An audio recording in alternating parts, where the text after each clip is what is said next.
Hi, this is Mike from ARC. We're going to do white sauce for the cheese. To start off with, we're going to need some milk, some cheese, important, some flour, I'll explain later why you need that, and some butter as well. We'll need some butter, as I mentioned. It's the first thing to put in there, and this is going to be melted inside the saucepan.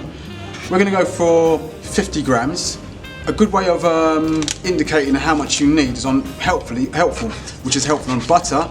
You've got like markings on the package itself. So now we're melting the butter. It's good to have it on a moderate heat of 3 to 4. Now I'm going to add 4 tablespoons of plain flour, not self-raising flour. It's a big difference. Plain flour. 1, 2, 3, 4.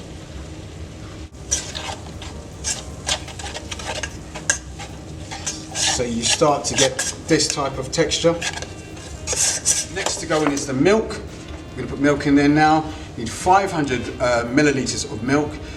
Use a measuring jug, and that's quite a small one, but the good thing is with this, we just go double bubble, don't we? So therefore, on here our maximum capacity I think is 250, so we just do 2 mugs or 2 jugs of this inside the pan.